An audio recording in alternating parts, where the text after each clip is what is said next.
Hello, welcome to Horror Movie Massacre, presented by the Horror Syndicate. I am Ray, aka Razor, the founder of the Horror Syndicate, and I'd like to welcome you all to our show this evening.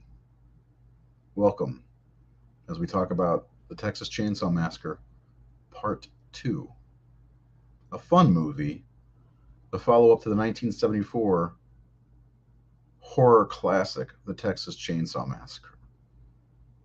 It's not only fun, it's fucking wild! I love it. I love it! I don't give a shit what anybody says about how bad it might be. It's so much fucking fun. It's a great fucking sequel.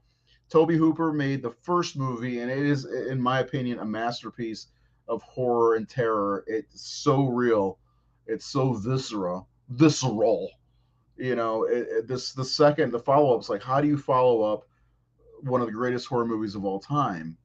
And that we got that question in 1977 with The Exorcist 2, The Heretic, and it was a clusterfuck mess of a movie, which I like, but this movie turned out to be completely different, but kind of the same as the original Texas Chainsaw Massacre. Uh, Let me bring in Seth. Welcome, Seth, to Horror Movie Massacre. As usual, we're here every Wednesday night, and tonight we're talking about the Texas Chainsaw Massacre Part 2, your personal favorite of the series, Seth. Your Yeah, personal favorite. that's right. Yes, and as usual, we'd like you to hit the like button to help us out. Subscribe if you can. If you have a listen, if you have a Gmail account, you can subscribe, right? So tell them all about it. Yeah, I mean, subscribe if you want to. If you don't, I mean, if that's the way you feel about it, forget it. Just forget it. But I think you're way out of line. You are way out of line if you don't subscribe to the Horror Syndicate.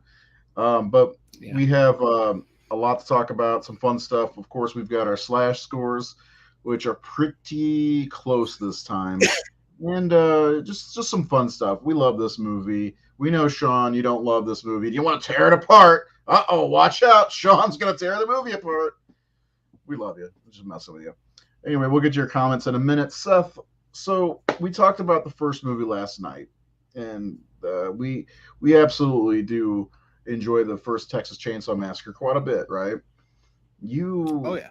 you like the second one uh, a bit better.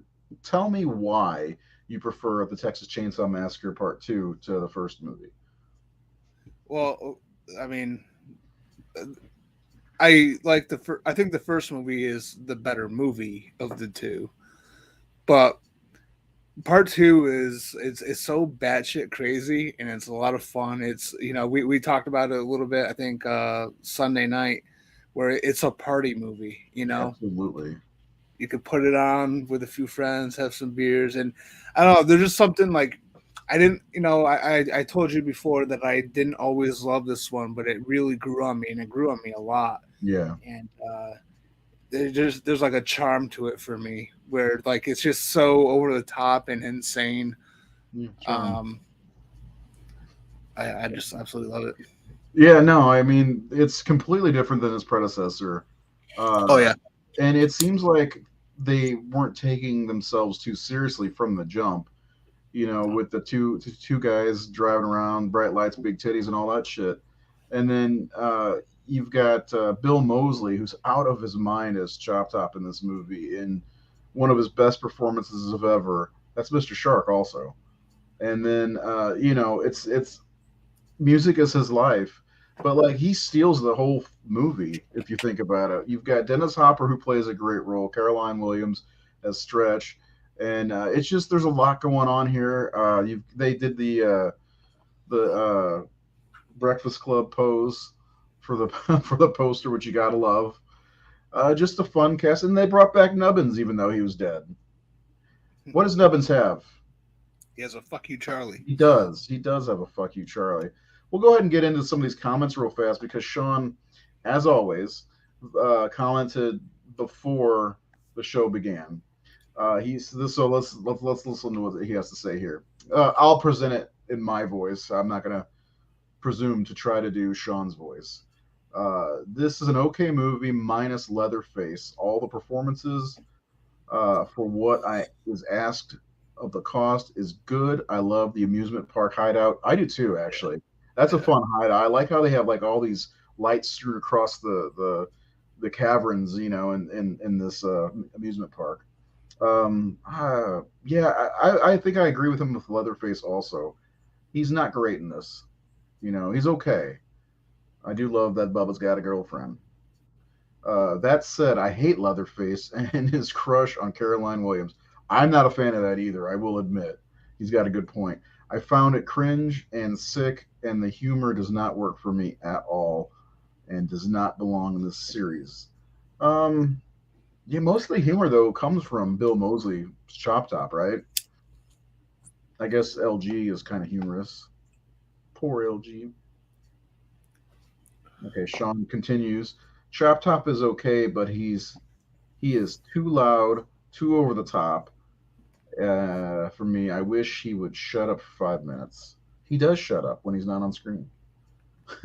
And having an Oscar-worthy actor in Dennis Hopper in a movie like he was way underused. I agree with that too. Actually, I will. Yeah, I agree. We're gonna get to some of these points, Sean. I'm liking what you're saying. I do give Toby Hooper credit though for at least trying to do something new, which is always what you should do as a filmmaker, not keep some. Yeah, there's a lot of Sean. I apologize for making jokes. Those are good points. What do you think, Seth? Yeah, we'll get through them. Man of many words. Jody McVoy says I love it too. That movie, especially the third act, is out of frame.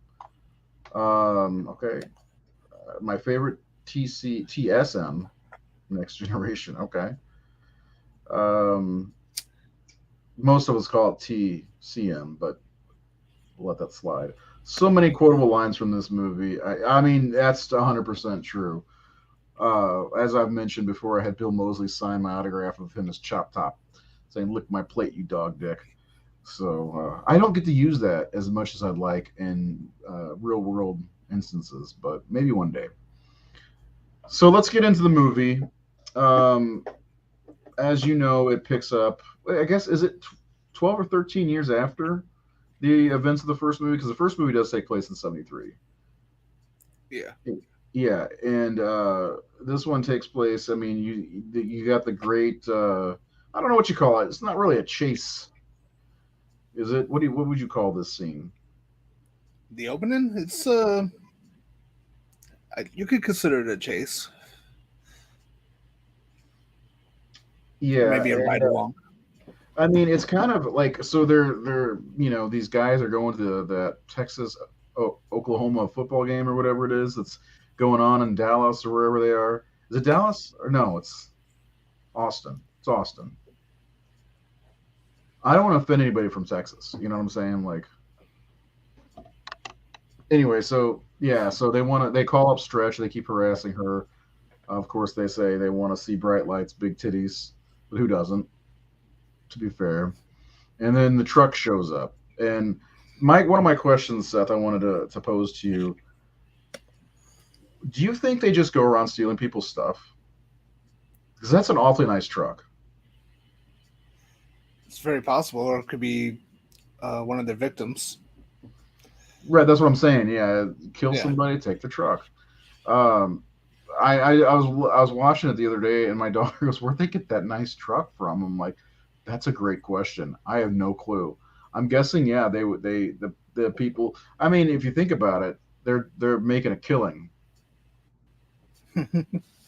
So they're killing their people and using the meat for chili and whatever else. I think it's implied that he's selling the meat otherwise in this movie because he thinks Dennis Hopper's from some food company or something like that towards the end when he's the Lord of the Harvest. What's that?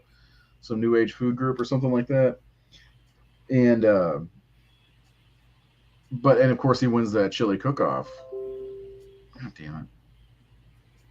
Jay just added three things to Dropbox. That's what that was. Um So like they're using the meat from their victims to finance their business and finance all their beautiful underground dwellings, and they steal their vehicles. What a racket they have going on. Yeah, they're like on the run, and yet they still have a business. Yeah, uh, but I'm glad that this is a continuation. You find out that Lefty is looking for the people who were responsible for what happened to Sally and Franklin, who are his niece and nephew. It feels like he's implying Sally's dead, but she has obviously escaped. I think Leatherface 2017 is the worst of the series. Um, what do you think? You think Sally's dead at this point?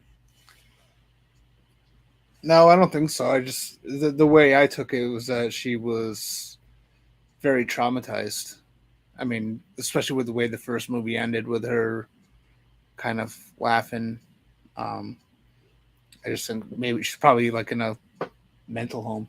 She tries. Well, actually, in one of the movies, yeah, you Yeah. know what I'm talking about. Yeah, part four.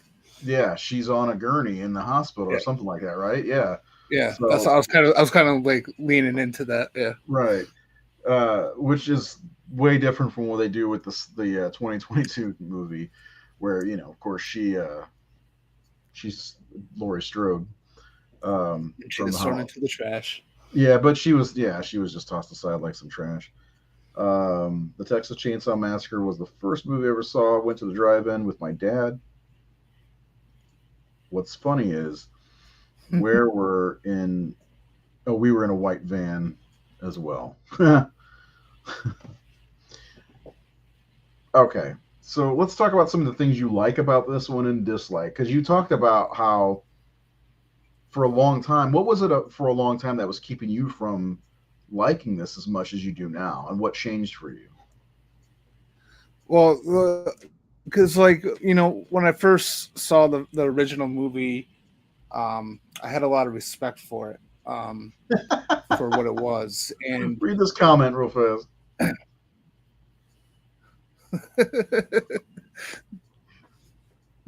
All right, I'm sorry. Go ahead. That was good. That was too good to pass up. yeah. So like when I first watched this one, I was kind of taken back about how it was from the same director, and they obviously were Yeah. not taking it seriously.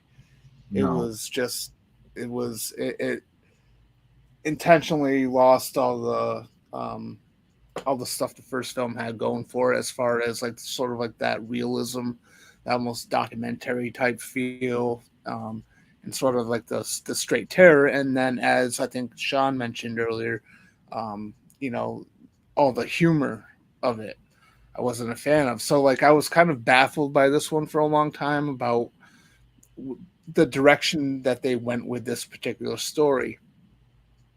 So that was like my big complaint for a long time. Yeah. And I wonder though, like how long after the first movie did you see the second movie? I think almost immediately after.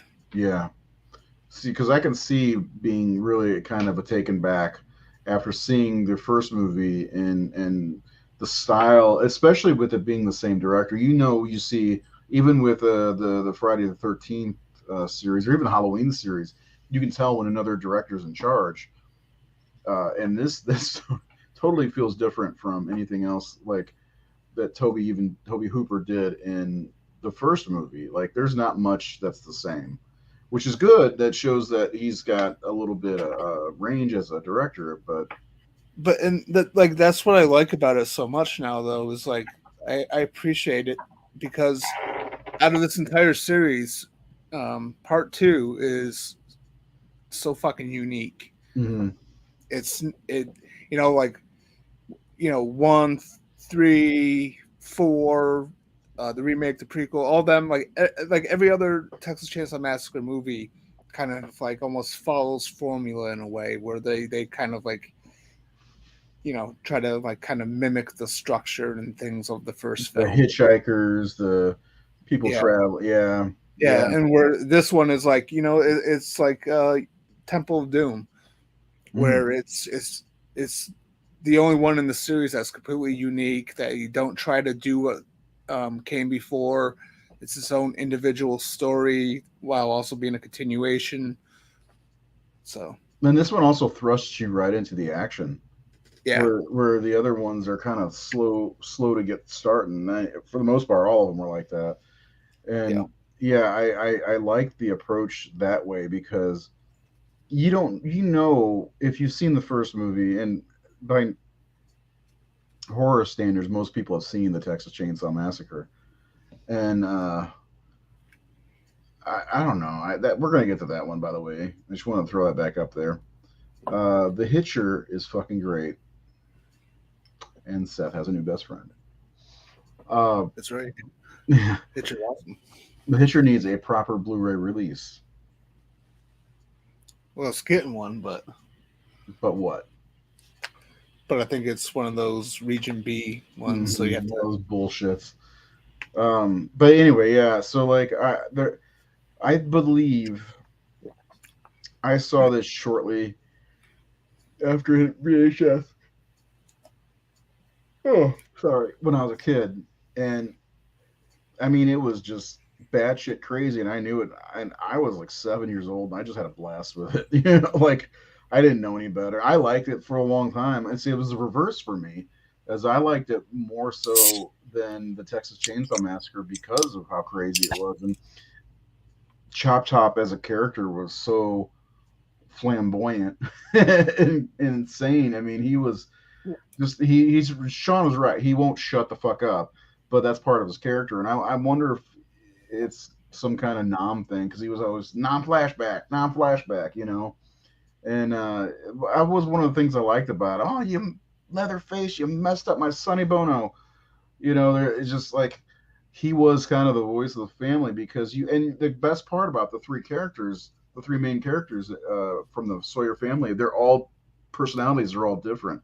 And Chop Tops is different from Nubbins, and then Leatherface is the submissive one. He's the muscle, basically.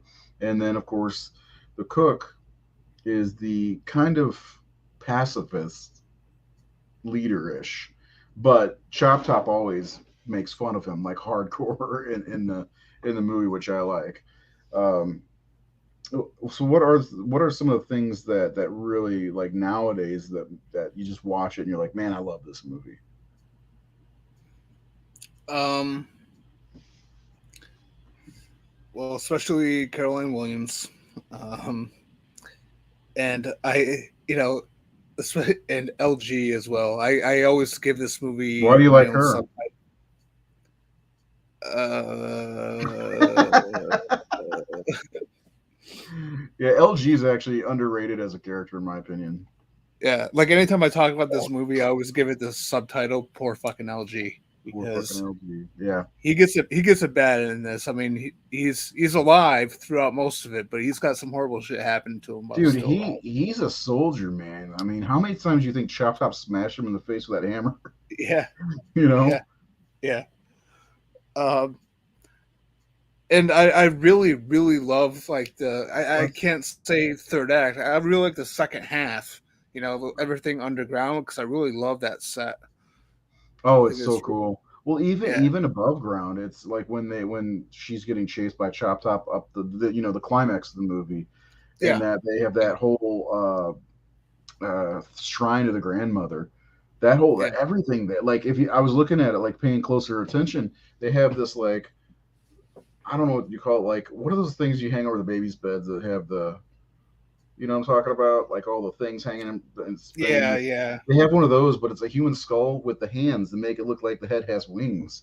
And I was like, yeah, oh, that's fucking gnarly. You know, yeah, it's just yeah. the set designer in this movie was like if the set designer in the first movie was brilliant, this motherfucker was insanely brilliant because from the studio set, which I thought was a great set, also to the underground layer of the Sawyers. That entire set, man, that was like big and windy, and And it it was wild. and it matches the tone of the movie. I think Yes, that's why it works so well because it's so sort of like over the top, with the lights and with the way everything looks, and it Yeah, just matches the tone of the movie. it looks like a labyrinth. Like Yeah, when she falls into the pit. By the way, I love that there's a hand there, an arm there to try to help her reach out. But when she falls into that pit, she's down there for quite a while before Lefty finds his way down there. So it's yeah, like, you know what I'm saying? Like, there's a good 30 minutes of the movie where she's down there alone with the Sawyers and Leatherface creeping on her, and yeah. all that shit's happening. We get another dinner. Those are my favorite scenes, by the way. The dinner scenes where she's at the table. That was like the only thing that really was repeated from the previous movie. Was there was a Yeah. dinner scene with Grandpa trying to be the one hitter, but this one creeped me out more because there's a part where they Chop Top is you know putting his hanger. They've been picking at his skull the whole movie in the grandpa's mouth, and he's just tonguing it like crazy. It's like, oh, Yeah. no thanks. That grossed me out a little bit. Yeah. But it's all part of that family thing, and it just makes me wonder, like when it comes to continuity, what happened between the first movie and the second movie where they had to move? Did Sally take them back to the scene of the crime, and because they never really explained that. Yeah, well, it could have been Sally. It could have been the truck driver. It could have been Yeah, whoever picked Sally up. You know, there is a story that I would love for them to do a story between these two, because what I like about 1 and 2 is that continuity with the family. With Drayton and hmm even a reference to Nubbins and Grandpa, and because like after this, the family changes. yeah, and I have a theory about that. But so yeah, I'm curious, like what exactly would have happened, and they could make something if they ever wanted to, because Bill Moseley does play Drayden in the Leatherface. Was it Leatherface or the no No, Texas Chainsaw 3D? 3D. Yeah, and he does like that. Like that's the perfect evolution of him as an actor to go from Chop Top to playing Drayton Sawyer, and he did well. Why not bring him back? For the Texas Chainsaw point five, or 1.5 or whatever, to see what happened in between there. But then the question is, who plays Chop Top? He does the dual role. He does them both. He's too old probably by now. But yeah, that's something that for my sake, I always wonder about, like, why did they leave the house? It was smart because I guess Sally may have been the first one to ever escape.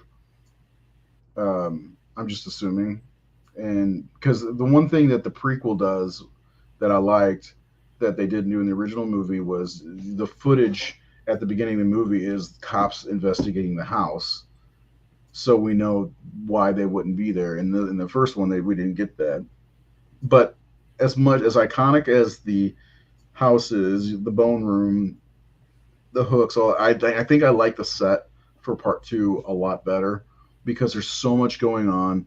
It shows their personality. They look like hoarders. They're hoarding bodies. Franklin, they kept Franklin for God's sakes, and his flashlight still had some juice. You know, like Believable. that's something I never caught until I was in my 20s. I was like, oh my God, that's fucking Franklin. And he even says it, but like I never really paid that close of attention. But yeah, what great callback to the first movie. But the couple of things that kind of bug me about this movie and moving forward, and this is where my theory comes in. I want to share my theory with you. Uh, the the end of the movie, obviously, Caroline Williams, Stretch, and Chop Top, and nobody has a real name in this movie. You ever think about that? Stretch, Lefty, Chop Top, Leatherface, and I know his name's Drake, but the cook essentially, nobody has a real name. LG, nobody has a real fucking name. But they get away from the action. Uh, Drayton gets a saw up the ass, and should be in a lot more pain than he's in. Under the table with Nubbins. Come here, Nubbins. Gets that fuck you, Charlie. Basically, you'd assume that he kills himself, uh, Leatherface, and Lefty, right? Mm-hmm. Ah, Horror Man is back. If you listen closely, you can still hear Franklin pitching. Yeah, I thought I heard it's. that. Thought I I heard thought I something. heard that. I thought I heard like yeah. But Yeah. anyway, so they basically do kill off the entire family. I mean, the question is, whether or not Chop Top survives because he fell down that tunnel. We have no idea where he ended up. Right? What do you think? You think he's dead? I think Chop Top said, yeah. Okay. And so my theory is that, and I mean, this is pure Americana. There's so many branches of families out there. Why can't the family from three be a part of that family? Just another offshoot of that family in a different county or whatever. Maybe they both have a Leatherface. Not a Leatherface, but a Bubba. Yeah, I mean, like for a long time, like I mean, I still like the idea of the Leatherface and three being the Leatherface. The only thing that's a little troubling with that is that he did get a chainsaw in the stomach. Mhm. Well, You and he know, was on the table when the Fuck You Charlie blew up. yeah. But So like, I just well, I mean, I always liked the idea though that maybe he was the one survivor and that he went to live with other family members, like a cousin's family or something like that, or mhm. you know, And that's kind of in the cousin, same, sister, whatever. yeah, You do. cousin. Oh, what cousin, sister, cousin, fucker, right? There, yeah, cousin fucker. Isn't that what he is? I get it wrong all the time, so I got to make sure. Um, but yeah, I mean Yes. that's I can get on board with that. But he does get like I mean he's gutted, like straight up gutted. But I feel like this family has some inbreeding probably. Yeah. So like I thought maybe they all have a Bubba somewhere in there, and the first four movies I believe can connect uh, based on. I mean, I wrote a whole article on it, but I mean Tex and all of them. I think they're just another part of the family. Uh, I can see that. I maybe just can't see why they would all have a one particular person who is just like Leatherface. maybe that's something they've done their whole life. They got a chubby Maybe it's kid who's tradition. dumb. Yeah, maybe it's the Saw is family. Maybe so is Leatherface. I don't know. I mean, really, the third movie is I don't know what the third movie is, but it's called Leatherface Texas Chainsaw Massacre 3. But Or if maybe you they're just a bunch of Corey Cunninghams. heard it here first, um, I don't know. It's weird because I don't know what 3 is. If it's is a prequel sequel, what the hell? Stretch is even in it for like a split second, uncredited. But as for me with 2, man, you're absolutely right. We talked about it when we did our Odd Thomas show a little bit on how much of a party movie this is. I do an annual outdoor horror movie night once a year in my backyard. I get the screen set up. It's a great time. You all should come. Well, except for you. You know who I'm talking about, Seth. Uh, Fine. Fine. I won't come. anyway, so and it's like every year I'm like, oh, I've never done this before. I should show the Texas Chainsaw Massacre Part 2. It's such a party movie. That and Return of the Living Dead are the 2 movies that I tend to show more than once. And I've shown it like 3 times, and not thinking each time that I haven't shown it. So I messaged one of my buddies. I was like, hey, I'm thinking about doing an outdoor horror movie night this October. You in? He's like, yeah, just don't show Texas Chainsaw Massacre 2 again. I'm like, okay, fine. I'm gonna forget about it and probably show it anyway. It's such a fun movie. There's got to be some kind of party game that you can invent, because of this movie. Yeah. I am north of St. Louis, northeast, northeast of St. Louis in Illinois. I will not say what town I'm in. That's too much because stalkers and stuff. Anyway, but the one thing I did want to talk about with you because you're kind of like the score guy, the music guy. What do you think of the score in this one? because I'm not a big fan of it. There's something about it that just doesn't really connect with me.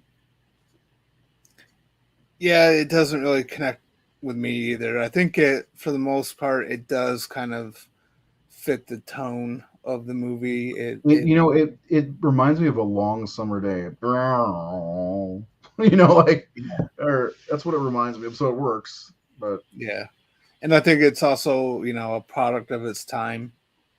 hmm, Um, but yeah, I didn't give the score a very high neither did score. I. That was actually one of the lower parts that lowered my score. Is the score? It's something about it like I've never. It's no Demon's score. Let's just put it that way. It's no Demon's score. Um, as we know, Demons from 1985.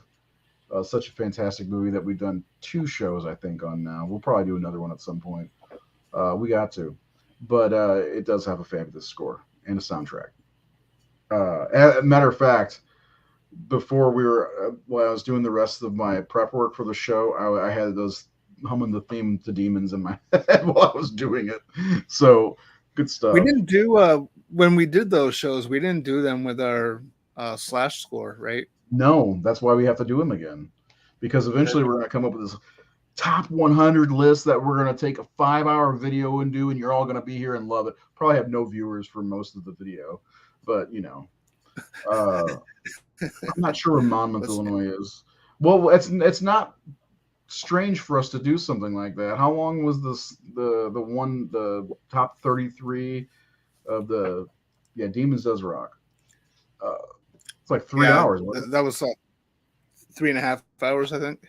We'll figure out a way to do it. But by time when we get to 100, we're going to do a top 100 of all the movies that we've done, which we're talking Silent Night, Deadly Night, six of them, all six of those, all six Scream movies, all the Elm Streets, all the Friday the 13th, everything we've done so far. What else have we done? We've done some New Year's Evil, and did we do Terror Train too?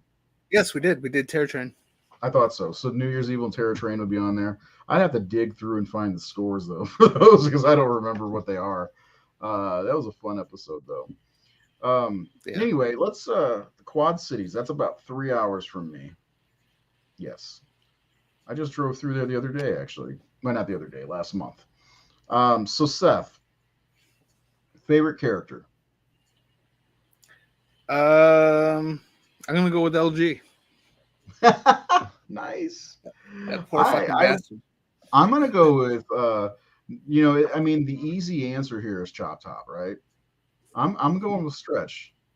I mean, there's some great scenes with Lefty as well, like when he tears ass all over that fucking tree stump, like goes fucking ape shit wild. Just throw some money down on the log and let me get every chainsaw I can get and go test them out. That was a weird scene. But Stretch, man, like I like it when these women are put through the ringer and they come back and they're like, same thing with Sally, man.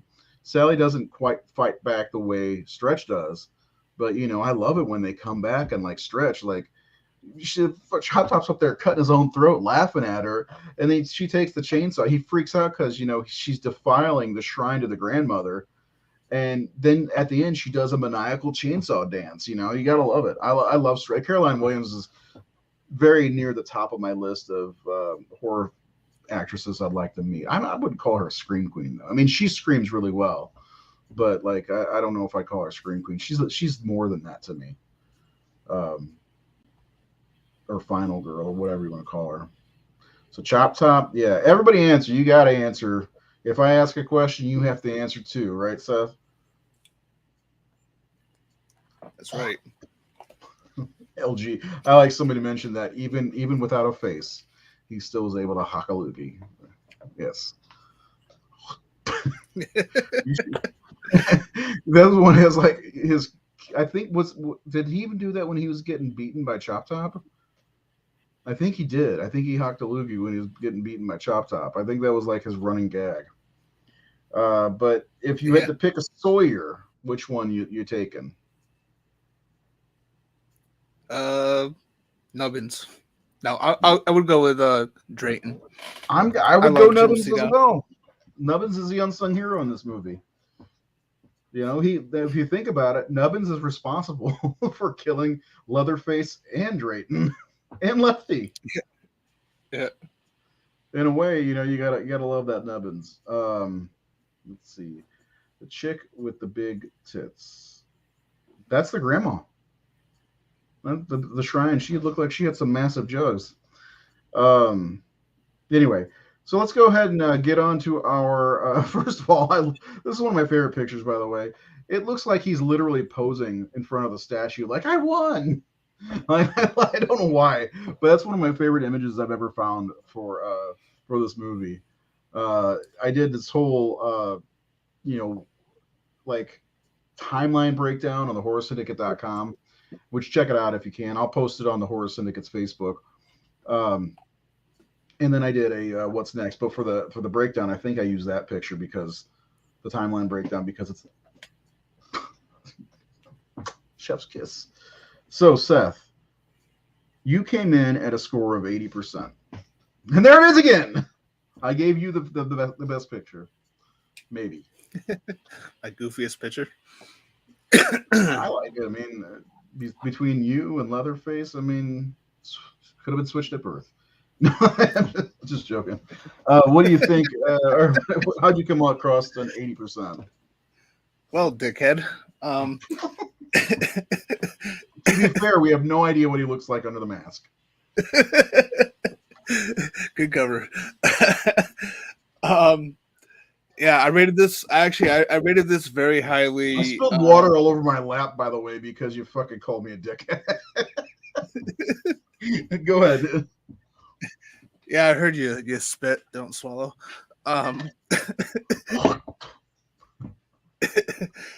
Yeah, so I rated this very highly for the the entertainment factor. I gave it a 10 Yes. because I think Yes. it's a lot of fun. The kills and the effects were both 10s for me as well Dude, that because first kill when he chainsaws yeah, through his head, how yeah, amazing was that? You know? yeah, yeah. It's fantastic. Yeah. And the production design I gave a 10 as well because again I love I love the radio station but I also love the especially the underground layer. Hmm.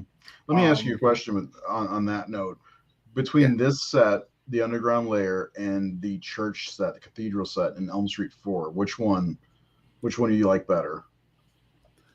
Well, I got to follow my heart on that one with Elm Yeah. Street 4. Yeah, but they're pretty fucking. These are two sets that I wish still existed. Yeah, Yeah. Anyway, go ahead. yeah. Especially with the way that they're both lit. Lit, yes, They look really cool. 100%. Um, some of the other categories, I think the cast is good in terms of like the the characters and how they're played, and um, you know, they're obviously over the top, but I think they're fun and they work for this movie. Um, the score I gave really low. Um, Editing was average. The script, like I I didn't really rate that high. I really liked the movie and it's batshit crazy. But Hmm. it's very over the top. So I couldn't really give the writing a high grade, and um, the directing is fine. I think it's the movie that um, um, Hooper intended to make.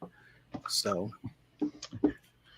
Yeah, and it's weird that it took so long, but I'm glad because who knows what we would have gotten in the interim. If they would have done 1977 or 1980 or something like that.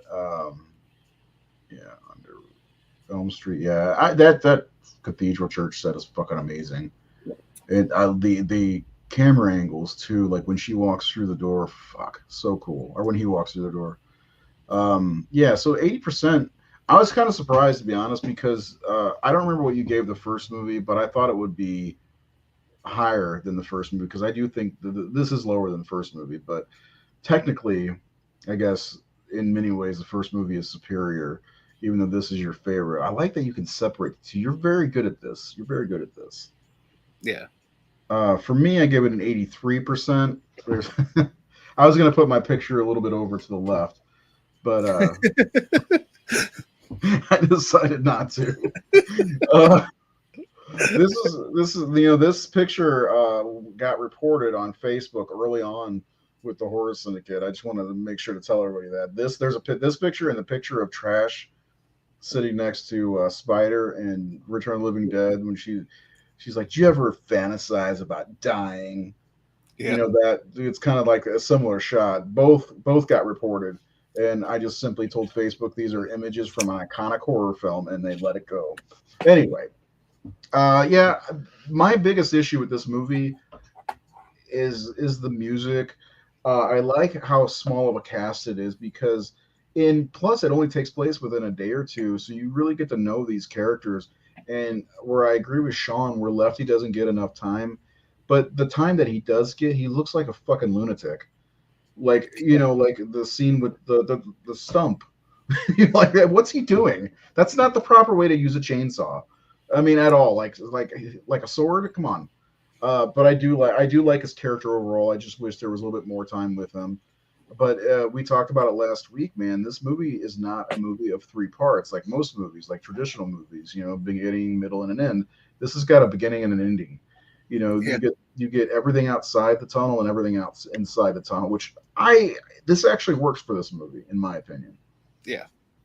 Because there's a lot of good stuff in the beginning with the kids driving. Got one of the coolest kills in the series, in my opinion, and then everything with the whole conversation between Chop Top and Stretch when she's showing him around. And there's the exit. Like I just love that so much because that's your introduction to Chop Top. Bye. I love him. Yeah. Bye. And yeah, and then of course there's a great jump scare there, and if you don't jump the first time you see it, you're dead.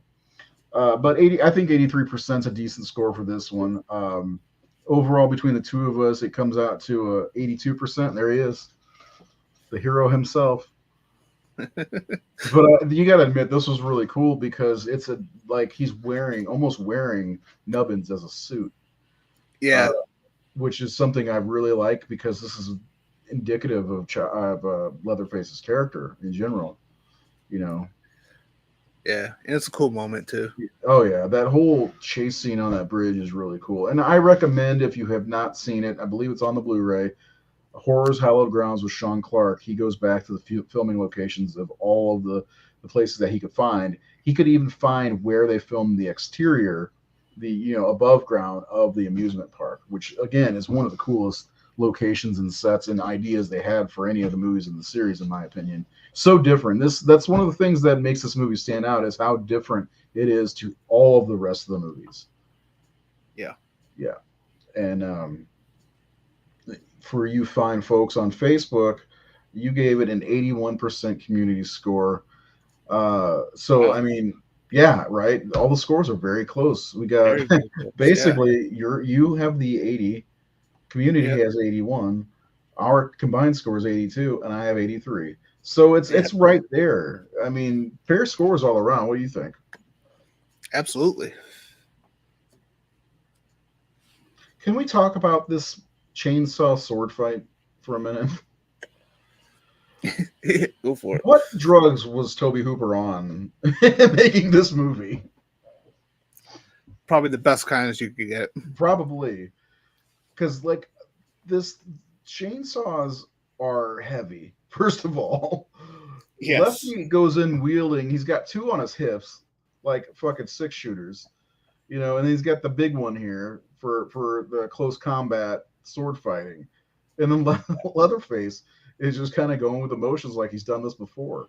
This is your Yeah. Luke Skywalker, Darth Vader moment from Return of the Jedi at the end of Texas Chainsaw Massacre 2. Meanwhile, you got the Emperor under the table with a "fuck you, Charlie." So Yeah. anyway, that's a weird comparison to think about.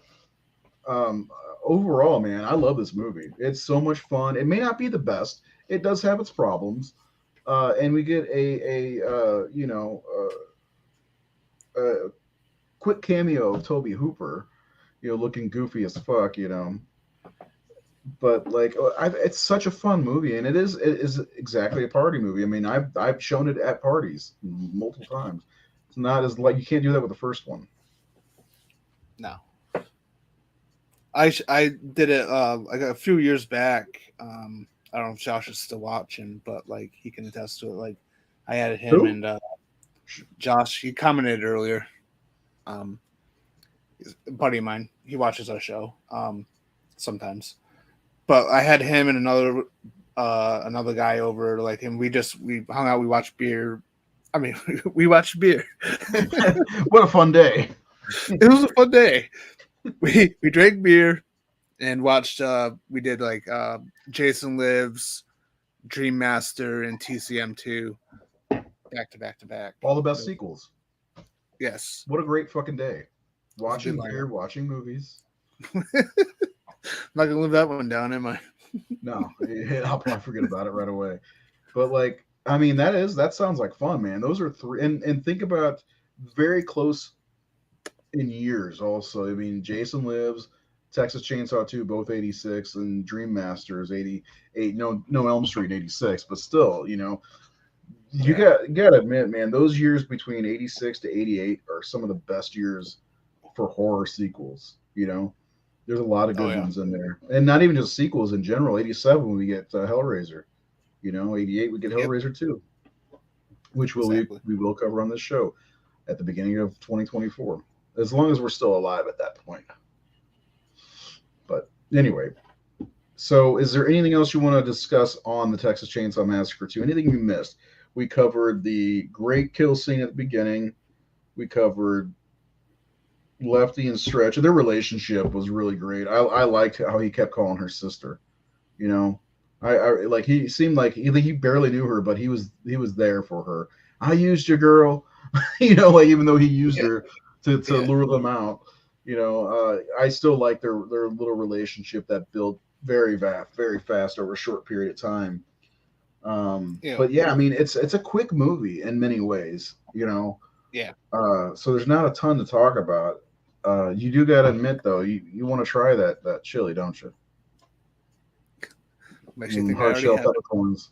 Huh? So what makes you think I already haven't? Did you get one of them hard shell peppercorns? That's a bone, you motherfucker. That lady tried some. She's a cannibal now. That's what the Sawyers do to you. Well, the weird thing is in the first movie, not the weird thing is, how many people do you think passed by the gas station or whatever and bought a sandwich from that dude? Because he was trying to get them to come in and eat, right? Wasn't he? The first movie? Yeah. That son of a bitch. He's just trying to force feed people. Anyway. Yeah, so anything else you want to mention before we bounce on out of here for the night?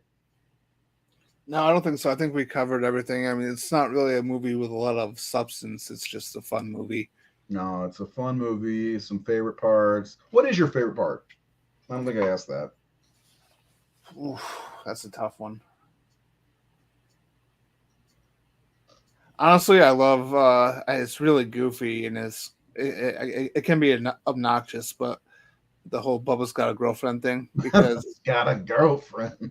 Because you have Chop Top repeating that over and over, and then it just keeps cutting to Leatherface and like his eyes, just the way he's looking, like he looks kind of like it's like when I like tell my dog that he's been a bad boy, it's kind of got that look to it. Like, am I in trouble? And then Leatherface, yeah, that's a good scene. I'm gonna go with my favorite scene is probably overall that scene that I mentioned before with between Stretch and Chop Top. Although I do like what follows with Leatherface and her, up on the ice. Are you mad at me? But I really like that scene. It's a small scene, but with his dying bit of energy, LG is able. He's like trying to cut the rope on her back, and he keeps missing. Yeah. Gotta love that little bit, And then he still is able to call her darling before he dies. What a touching movie. Yeah, most of the stuff in the radio station is probably some of my favorite stuff. Yeah, and he goes through all the fucking albums, just chopped up. Bill Moseley's one of my favorite horror actors of all time. You don't like really catch some of the stuff he's in. Like he's in Army of Darkness. Very Right. like I think he does. Evil Ash. Is he Evil Ash? Yeah. Yeah. Okay. And he's also in Night of the Living Dead, 1990. Uh, Obviously, The Devil's Rejects and other Rob Zombie movies. And I mean, he steals the show in damn near everything he's in. I mean, he's only in the very beginning of Night of the Living Dead, but he makes it more memorable than the guy did in the original movie playing Johnny. And it's not because of the dummy that hits the, the fucking tombstone. But I don't know. Bill Moseley's one of my favorites for sure. He's a really nice guy too. I got to meet him a couple years ago. Um, but yeah, and this cast is so good in this movie. The Leatherface is a little bit different. I mean, it's a different guy, of course, but it's a different guy. He's playing Leatherface a little bit different. He seems to be a little bit more bright. Um, he's in the new one with England, I'm guessing, or Edland. Anyway, yeah, I just, there's not much to not like about this movie. Sean, everything you were saying sounds like it was more positive than negative. If you're still out there, but we're gonna probably go ahead and go off the air for a while, just like LG and Stretch do at midnight. It's not midnight or anything, but I do want to remind you the date's wrong, so don't look at the date. But we are doing the Howling on Sunday. Seth is finally getting to do another werewolf movie. We've done Silver Bullet, we've done Bad Moon, and An American Werewolf in London.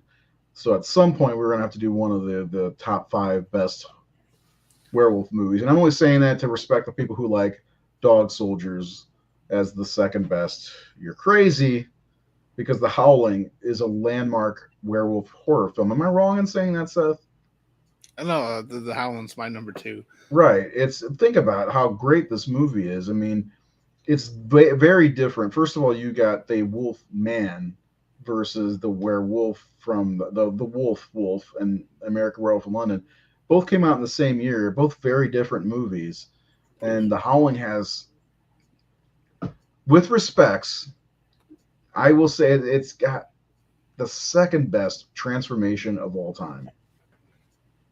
I prefer it to American Werewolf in London, but the thing I like about, because I like all the everything's bubbling and everything. I love that in the movie. It's good stuff. Good stuff. I can't wait to talk about that movie. Yeah, It's the effects. The Howling never gets enough respect in my opinion. Never. I don't. I mean, I see it a little differently because I see a lot of people who love the Howland above American Werewolf in London. Um, but those are the two that are often debated Hmm. as being like the top two, and then you occasionally have the people who throw out other stuff like Dog Now, Soldiers or. yeah, Howl is one I keep seeing pop up. I've not. I don't know if I've seen that one or not. It's a good one. I just I didn't like the they have like a CG look for the werewolf and like the design. Like, I didn't really care for that, but it's actually a really good movie. I'd like to check. I think I own it, but I haven't watched it. Yeah, I'd say The Howling is my second favorite as well. But my first favorite is Silver Bullet. So that makes an American Werewolf third on my list. Can't help it. Okay, I'm fired. But by the way, we haven't done American Werewolf in London on this show. I know, but we're doing franchises, so eventually we'll do that and Paris because I like Paris. I do I'm not too. gonna It's lie. fun. It's fun. It's not the worst part is the CG in my opinion.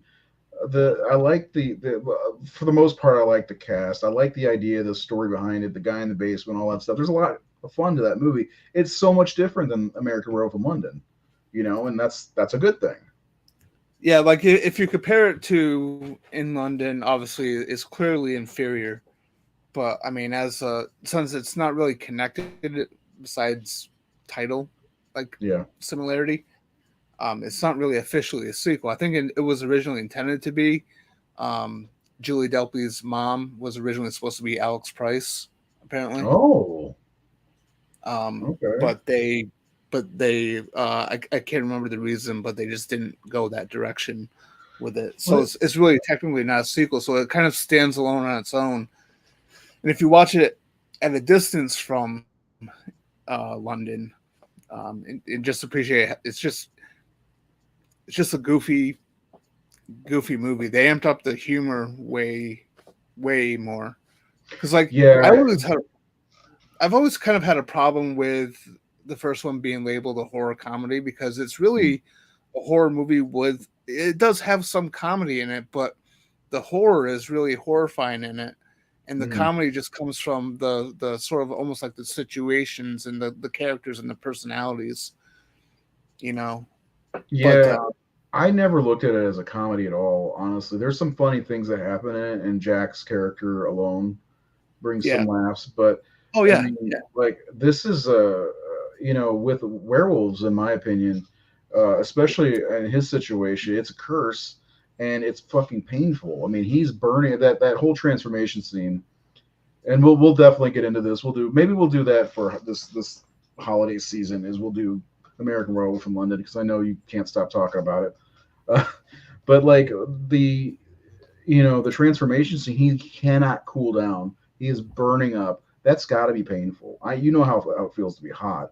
And then like when he is transforming, there's no pleasure there. It's pain. And that whole transformation scene is excruciating looking. His hands stretching Yeah. out, his like you can hear his bones shift and shit like that. So yeah, Wolfen And is not exactly a werewolf movie, but like a skinwalker movie, right? It's a good movie though. yeah, but it's a little complicated with that because like throughout our history, right? There's a lot of different types of werewolf stories, Right. depending on the cultures and stuff like that. And so I don't know. I mean, I put it on my list, but I would have an I've asterisk. always had it on my list too, because Yeah, potato. You know, but it's a really good movie. I actually oh, it's rewatched that way one. better than you'd think it would be. Yeah, Yeah, absolutely. I rewatched it. I actually I showed it to Amber a couple months ago. Hmm. What you Um, think? uh, I don't think she cared for it so much, but like she laughed at a couple of the stuff. I mean, because I mean Albert Finney, like Hmm. he's kind of funny in it, and Yeah. and I love the third act of that especially, like when they're in that building at the end and all Hmm. the wolves come in. Yeah. It's really cool Yeah. scene. Yeah. The only reason I say that it's not necessarily a werewolf, more of a skinwalker thing, is because when I mention that, people, oh, it's not a werewolf movie. Like, you know, I can't win with whoever. So I always put it in the werewolf conversation for me. So we Well, haven't rated that one, have we? no, I don't think you have. Maybe I have to put that one up. But it's funny because that reminds me of like the very first one of the very first one of my first articles for the website was the remember I did like a top 25 Yeah, and I got shit from so many people. Where's Brotherhood of the Wolf? I'm like it's really not a werewolf movie. I mean the whole movie like the people believe it's because I mean of the time period that those are the beliefs in that right. time. And they kind of like set up like leading you to believe the mythology is leading to that, but it's not a werewolf movie. But so that's why when I did my 75 werewolf movie list, I just threw it on there because I'm like, and and no Where was matter it what, rated? Do you remember where you ranked it? what Brotherhood of the Wolf, Yeah. probably in the 20s or something like that, 20s or 30s. Like it's a good movie. It's not one that I would really rewatch a lot, but there's just so many movies that like anytime that werewolf article, anytime you share it, I always get shit from somebody I for know. something. I love sharing it because the werewolf subgenre of horror really doesn't get like it feels like it's a past subgenre that nobody cares about anymore. You know, every once in a while we'll get a decent werewolf movie. Cursed wasn't bad. The Curse that came out last year, you really liked. Of course, Werewolf Castle. Let's not forget. But you know, there's not like a ton of werewolf movies. Like the '80s had a bunch. You know, between Silver Bullet, Wolfen, all these different movies. Not to mention Teen Wolf that was just mentioned. You know, it's just even oh God, what's the name of the movie? Fright Night 2 had a werewolf in it. You know, Mhm. uh, Silver Bullet. But werewolves seem like a subgenre that's kind of gone away and never gets talked about.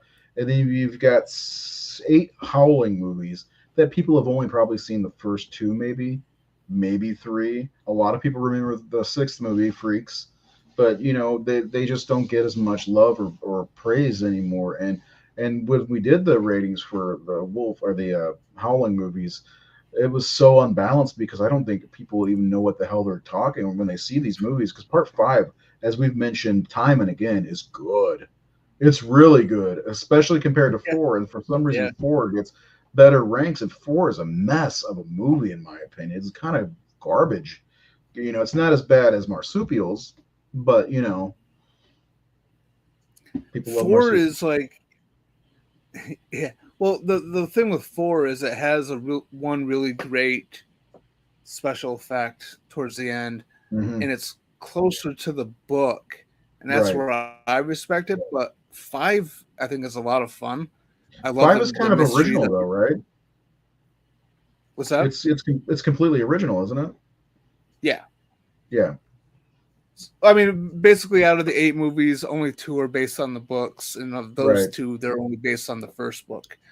Yeah. So, like the sequel novels, the Howling 2 and the Howling 3, have never been adapted, even though they're fantastic fucking stories. But yeah, yeah, and I think the only thing, my only issue with five is like the lack of werewolf. Because it's Hmm. like it's one, it's a mystery, but Yeah, I was when gonna say it's more like a you only see little murder mystery glimpses of the type. wolf. Hmm. Yeah, but you only see the werewolf in like small glimpses. Yeah. So I wish there was a little bit more werewolf to that movie. But I think five is actually, I don't know if I could say underrated, because I it's think not. five is the third best in my opinion. Five is my second favorite of the series. I I figured actually like it better than two, you just don't believe it like or not. two. You know, I love two. I love Sturba. two has one of the best songs made for a movie of all time. Babel. Yes, that's right. Howl. Yeah, you've never seen The Howling. They're not bad at all. The first two are pretty good. The third one is weird as fuck. The fourth one's just kind of blah. That's the best way I could describe it. The fifth one's a good mystery, like you said. The sixth one is the freaks one that everybody seems to know about. The seventh one is not on Blu-ray, DVD either, right? No, Yeah, never got it. Never got a DVD I release. think it's streaming on YouTube though, if you can find it. And then the Rising from 2011 just isn't. They tried, I guess. Yeah, yeah. As far as part seven, New Moon, line dancing, or I mean Rising. Yeah, that's right.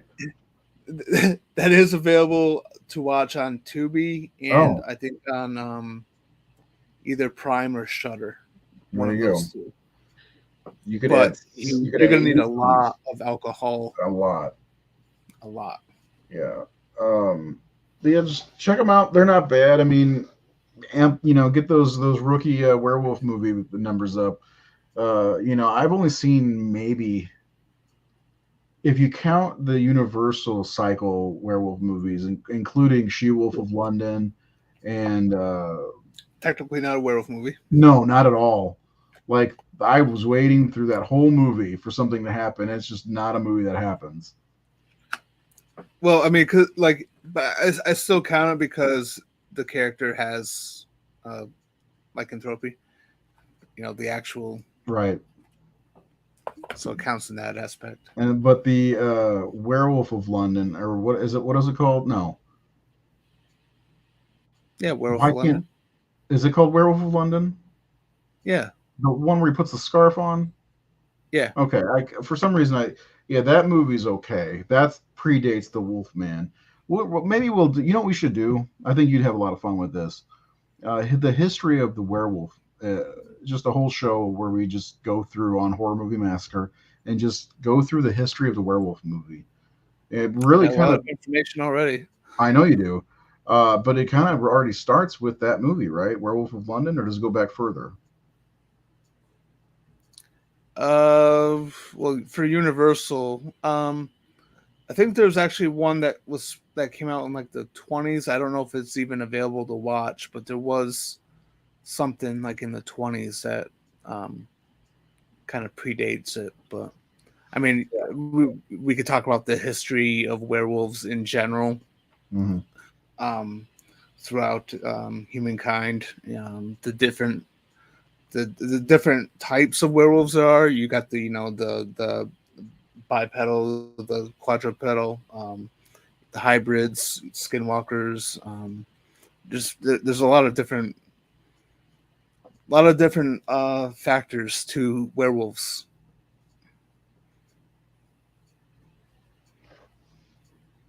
The worst werewolf movie, I missed this one, is with Jack Nicholson. Wolf. See, I like that. I've never seen it, so I can't really comment on that one. Um, I It's kind never. of it's a little on the drama side, but I thought it was good. That's what it looked like was all drama, and then like he looks like Wolverine for part of the movie. Yeah, You know, like yeah. I'll watch that eventually, I guess, because I kind of got to. Is it It's got considered a? James Spader. Well, yeah, and you gotta love James Spader. Um, Christ, man, I swear. Anyway, yeah, so we've got a lot of stuff we definitely want to do for this show. Like I think episodes once in a while like that, maybe between series, would be fun. The history of the werewolf in film, which you could also start off with the history of werewolf, whatever, Yeah, in literature. Because I know that when they went to make the Wolfman, that was completely new content. Like Dracula was based on something, Frankenstein was based on something. I think even the Mummy might have been based on something. Whereas, and Phantom of the Opera, obviously. Whereas the Wolfman was the first thing that wasn't based off of a previous of some kind of media from before. So it was all completely like everything they did in that movie was like pretty much made up on the fly. Well, not on the fly, but on their own, right? yeah, pretty much. And like a lot of the modern day, sort of like rules and stuff that we know so much about werewolves came from those early films. Yeah. Not so much Oh of, yeah, and absolutely. which is because, like, I mean, if you research like the history of werewolves in our society and throughout our history, um, you find where there was nothing about a full moon or anything like that. It was either pacts with the devil, Mhm. special pelts and belts and all these different types of things. And then like Hollywood kind of introduced a lot of the tropes that most people associate with werewolves now. If you didn't know that Seth is a professor in lycanthropy, Yes, Dr. Seth. he's absolutely our resident werewolf expert. He has watched 88 different werewolf films, working his way to 100 to do a top 100 werewolf movie list. That'll be the list to end all werewolf movie lists. He'll get the Paul Nashi movies in because he's gotten, run through the grinder on that as well. Where's the Paul Nashi movies? Hey, he hasn't seen them yet. Uh, I love the "where's this and where's that" comments. I'm like, well, I can't put them down if I haven't seen them. exactly. I mean, well, that's that. So because of that article, when I was doing all my top 10s of the 40s, top 50s, 60s, all on the horrorsyndicate.com, by the way. I got to do my top 25 of the 2000s is coming soon. But when I was doing that, I made sure I've only seen these movies. There are movies that are not listed here because I have not seen them, and Yeah. I've seen over 1,000 horror movies now. So like, there's still a lot I've not seen. People are like, where's the Wax Mask, which I have seen, but it's like, that movie sucks compared to some of the other movies from 1994. So, do you like Ginger Snaps? Yes, I do. Yes, I do as well. I like all I three of liked. them. I like all three of them too. The first two especially. The third one I didn't agree with, like why, like the direction of it, like doing a prequel about their ancestors. Because especially with the way part two kind of ends with almost like a cliffhanger. Yeah, and there's no payoff because it does. Because No. I showed them to Elizabeth, and because my wife was deathly afraid. Did I ever tell you about that? She was deathly afraid of Yeah. werewolves, and Yeah. I had a nightmare one night, and we were living in the house, and this is a two-story house, and the front door over here was being banged on and banged on. And I looked out the peephole, and there was a pack of werewolves, and they were the Wolfman type on their legs, and banging on the door, and they were coming through, and I rushed Elizabeth and the kids upstairs, and they're breaking through every door, and then I woke up, and she's like, "What's the matter?" I was like, "I had a fucking werewolf dream or nightmare." She's like, "I told you they were terrifying." It's like, you're not wrong, because Yeah. they were like not stopping. They were coming to get us. Um, That's werewolves for you. that's a good one. The Descent is a great movie. We did a show on that last year, actually. Yeah, seriously, like, it actually inspired me to go back to one of my stories that had a werewolf in it. I had this whole story. It was like an anthology called The Darkest Days, and the werewolf story I revisited and was messing around with. That was like 5 or 6 years ago. Anyway, that might be a comic one day. Oh, like, what do you think on parallels, like EC Comics kind of Tales from the Crypt called The Darkest Days? What do you think about it? You like that idea? I would. I would love for that. I know you would. You'd love to write that. Just a bunch of different like stories. Yeah. Anyway. Well, I mean, like I love. I love the old EC comics. I used to read them all the time. I especially love Vault of Horror. I think that was my Mhm. favorite title. There's a. I wish they still made them, but there was a company that did Kickstarters, and they were doing these. They were. They were about 66 to 96 pages, so almost like a trade paperback, and it was like EC Comics, very much like that. And they were doing. They were based out of England, and they were doing all these stories like that. And they asked me to come write for them, but then they started doing these weird duck versions of Star Wars and stuff, and I was like, I don't want to touch that. That's Quack Wars or some shit. It's like, you guys are really stepping into a place that could be legally gray. But Yeah. anyway, so yeah, if you would like us to do a show on the history of werewolf on film, let us know in the comments. Hit that like button. Please subscribe to us on YouTube. Let me check our numbers right now, because we don't get a ton of views on YouTube, which is a shame, because we have a lot of fun. We are one subscriber away from 1,300. I know 1,300 doesn't seem like a big number for YouTube, but hey, it's big to us. If we get that one more subscriber, I'm gonna be a happy camper. So will Seth. Seth may take his shirt off and run around his house, but he'll have another shirt on because he's gonna wear two shirts that day, right? Right. Okay. There you go. Good Um, save. but listen, I'm thinking about doing a Horror Syndicate T-shirt giveaway very soon. We've got the logo T-shirts, tons of them. Tons of different versions. You get different colors. You got the white skull, the blue skull, which you can see up in the corner. Can you point to it? Up, wrong way. Yeah. Oh, yeah. There you go. Anyway, yeah, we've got the white skull, the blue skull, we've got a black skull, we've got a Halloween logo, we've got a Christmas logo, we've got the Pride logo, which is very popular, by the way. Got the most. It was one of the worst beginnings of a June of all time when I put that Pride logo up. Holy shit! But we're thinking about doing a giveaway, 3 shirts, but it's all about making sure you like, subscribe, all that shit that you have to do to be enrolled, because We need more subscribers. We've got 35,000 plus followers on Facebook, which is killer. And just keep on coming. We're getting close to wrapping up the 5-star ratings, so I can finally put together the top 500 horror movies of all time.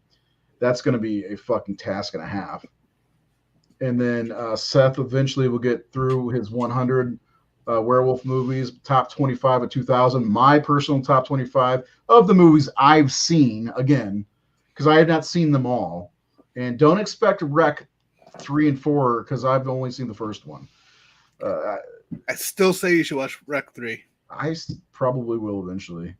I have the Blu-ray set just chilling. So, but yeah, we got a lot of shit going on. We got some great new writers. Top 5 alien abduction movies. It's top 5 scariest alien abduction movies that just hit today on the horrorsyndicate.com.